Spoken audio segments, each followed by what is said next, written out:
Dozens of guards pointed their guns at us from the prison towers and walls. Surrender now, or we'll open fire! In the middle of the yard, I was gathering courage inside our newly built armored car, the Ram. We hadn't had a chance to test it, so we weren't sure we could break through the reinforced metal gate, the only thing that separated us from freedom. There were two possibilities. Either we'd escape, or we'd be filled with bullets. Manny was busy putting pressure on his wound to avoid losing more blood, so it was all up to me. Hold tight! With the brake on, I put the pedal to the metal to gain momentum. This is your last chance! Surrender or we shoot! I released the brake. Fire! The Ram took off at full speed and a rain of bullets poured down on us. We rushed through the prison courtyard. Ah! But how did I get here? Only 2 months ago, my life was perfect. I'll tell you all about it, but first, smash that like button and subscribe.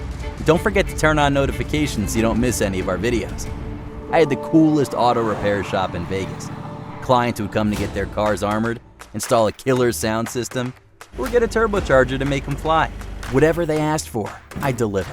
Their cars would get pimped out, we'd fill up the tank with premium cash. And if that wasn't enough, I met Nicole, a student who danced at a club to pay her way through medical school. She was the best of both worlds, a brilliant mind and a body hotter than a turbocharged engine on a summer road trip. I felt like the king of the world. Until one day, I was working on a car when Hassan came into the garage with his huge luxury pickup truck. Damn, he looked gangster. I didn't know much about him, only that he was a businessman who had recently bought the 2 stores next to my shop to set up a plastics factory or something. He offered to buy my workshop, but I politely declined. He wanted me to install a nitro boost on his truck. As a welcome gift, I offered to do it for free. Thanks, but don't let me down, kiddo. You don't want to see me upset. Never. We closed the deal shaking hands. I started work immediately, and 8 hours later, the truck was ready. That pickup was built like a tank. That night, my girlfriend Nicole met me at the shop, saw the truck, and fell in love with it. What I wouldn't give for a truck like that. Let's take it for a ride. Are you nuts? I never take clients' cars out. Someone might see us. If anyone does, you can just say we went out to try it. Come on, I've always wanted to ride one of these. 5 minutes later, Nicole and I were driving the truck down the highway while listening to hip-hop on those speakers that sounded like a live concert inside the cab. Can we try the nitro, please? I smiled, activated the nitro, and the truck took off. We reached 160 miles per hour in no time. That truck was in beast mode. But seconds later, a siren blared and a police car began to follow us. Pull over! Darn it. We still have another load, don't we? What's on your mind? Let's use it. He'll never catch us. Are you insane? You want us to go to prison? Come on, don't be a chicken. And just like that, Nicole smashed the nitro button. That pickup shot off like a rocket and the police patrol bit the dust. The officer did not look happy. What we didn't count on was that a mile later, 2 other patrols were waiting for us, blocking the road. I had to stop. The policemen were very aggressive, and I was shocked when they accused me of driving a stolen vehicle. I tried to explain that the truck was not mine, but they were furious that I had tried to flee. So they slammed my head against the patrol car and handcuffed me. Thank you, Nicole. For stealing a motor vehicle and attempting to flee from the police, the judge sentenced me to 10 years in prison and a $15,000 fine. One from cruising to crashing in a heartbeat. Luckily, in the Nevada prison, there was a mechanic shop. There, at least, I'd be kept busy servicing the prison jeeps and building things to make my stay less miserable. That's how I met Manny, the mechanic in charge of the garage. He told me I reminded him of his son, so he immediately took me under his wing. And thank God he did, because a few days after I went into prison, a burly guy named Roman and his pals decided that I didn't have the horsepower to cruise through their prison. I was working on an engine when Roman and 2 of his goons came into the shop. I didn't pay attention to them, but fortunately Manny did. He saw when Roman picked up a screwdriver and came at me with a murderous look on his face. Sam, look out! Roman tried to stab me, but thanks to Manny, I was able to dodge him at the last second, and the screwdriver got stuck in the engine. As Roman struggled to unjam the screwdriver, one of his goons attacked Manny, but Manny delivered a crushing blow with his wrench that knocked out 2 of the goons' teeth. Crack! Ooh, hope you have dental. Roman's other pal immediately attacked me with a crowbar, but I blocked his attack with a cross key and then hit him directly in the nose. 2 down, only 1 left. Roman finally managed to unjam the screwdriver and was about to get back into the fight when we heard some guards. Hey, what's going on there? Roman and his pals decided to flee before they arrived. This is not over. One of his gang members fled after him, but the other fell down as he tried to stand up. You two, stop! The prison guards followed Roman and his thug while we held a conversation with the third gang member. Why did you try to kill me? Talk or I'll knock all your teeth out. No, wait, I'll talk. Who sent you? It was Hassan. He took over your shop and he wants you dead so you can't get it back. He's never gonna let you out of this prison alive. Hassan? The businessman? He's not a businessman, he's the head of the Legion gang. He's using your garage to distribute his product from there. All this just to distribute plastic? You're so stupid, he's not in the plastic business. Don't come back if you want to keep your teeth. So Hassan and the Legionnaires wanted me dead. This time I had been lucky to have Manny by my side, but I still had 10 years left in here. Even the guards couldn't protect me that long. I needed to get out of prison if I wanted to stay alive and see Nicole again. Nicole. I had already forgiven her and I missed her so much. At first she came to visit me often, but as time went by she came less and less. The relationship cooled down and eventually we broke up. Maybe if I managed to escape from prison, I could get her back. Maybe. We needed to escape anyway.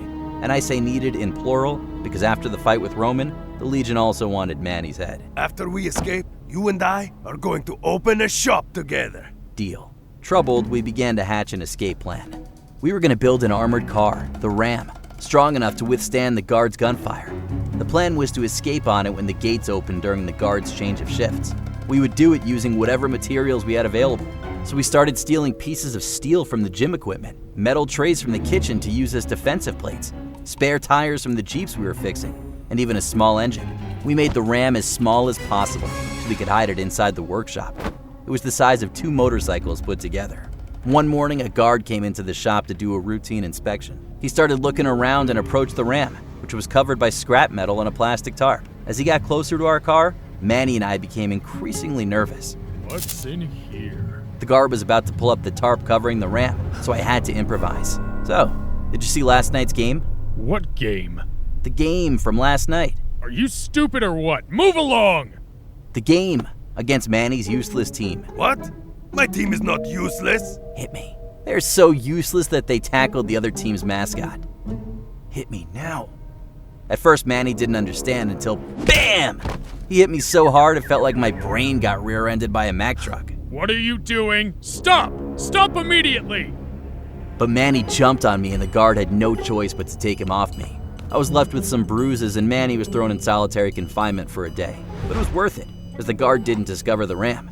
A couple of weeks later, the Ram was ready for a first test, but Roman suspected we were up to something. His employers informed him that Manny and I had been collecting parts, so he knew we were building something. He just didn't know what.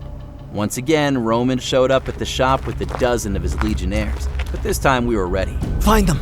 They must be here.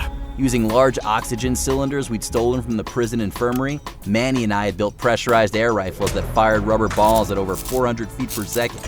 So when the Legionnaires invaded the shop, we gave them the welcome they deserved. Thud! Ouch, that must hurt. One by one, the Legionnaires were knocked down. Headshot! Lights out. We were having so much fun beating them up that we didn't notice Roman sneaking up on us, using the scrap metal from the workshop as cover. Manny, look out! But it was too late. Roman stabbed Manny with a screwdriver before I could knock him out with a shot right between the eyes. I immediately passed a rag to Manny to put pressure on his wound, but he was bleeding badly and soon the guards would arrive to investigate the fuss. You have to go. Take the Ram. Quickly. The guards will be here any minute. I'm not leaving you. You're coming with me. I opened the garage door and used all my strength to drag Manny to the Ram. Come on, you got this! The prison guard's shouts could be heard closer. I climbed into the pilot seat and turned the key. The Ram's engine roared like a lion. I pulled the Ram out of the garage and dozens of guards pointed their guns at us. Hold tight! Fire! The Ram took off at full speed and a rain of bullets poured down on us. We rushed through the prison courtyard. Ah! The guards could not believe their eyes. No one had ever attempted anything so daring. The Ram reached its top speed. We knew that at exactly that time the next shift's guards would be entering through the main gate. The guards rushed trying to close the gate, but the Ram was too fast for them. And boom! We got through the gate just before it closed completely. I pushed a button to get rid of the armor and the Ram slid at high speed across the Nevada desert. The guards' jeeps couldn't keep track of us. At last we were free. Back in Vegas, we ditched the Ram and had to steal a car. Manny was losing blood fast, so I decided to take him to the only person I could trust, Nicole. She was a medical student and could stabilize Manny, at least until I could get him to a hospital. But nothing could have prepared me for what I saw when I arrived at my ex-girlfriend's house. I was about to get out of the car when I discovered Hassan walking out with Nicole. She kissed him on the mouth. He got into his car and drove off. My instinct was telling me to go yell at Nicole for what she had done to me. But Manny needed medical attention, so I took him to a friend who was a vet. If you behave yourself, after you're sewn up, I'll give you a cookie. I didn't want to worry Manny, but I was in shock. I couldn't believe that Nicole was behind my arrest. She betrayed me. Then I realized something. If she and Hassan planned all this to take away my workshop, that shop must be extremely important to them. I'll be right back. There's something important I have to do. The next day, Hassan found out about my jailbreak and reinforced security at my former garage, even bringing Nicole there to prevent me from contacting her. But an anonymous call to the fire department reporting a gas leak prompted firefighters to go to the store and force Hassan and the Legionnaires to evacuate. A police squad also arrived as reinforcements. What are you doing? I'm the owner. There's no gas leak here. Sir, you need to get out while we make sure there is no danger. Only then, hidden under a cap and dark glasses, I confronted Hassan and Nicole in the street. I never thought you'd be capable of betraying me like that, Nicole. You? Why don't you just die? Sam, I'm sorry. I didn't. I'm more sorry. Sam, the fire department finished their inspection. They are on their way out. The building is empty. Okay, it was a false alarm. Everyone can go back to work. I warned you, kiddo. I told you you didn't want to see me upset.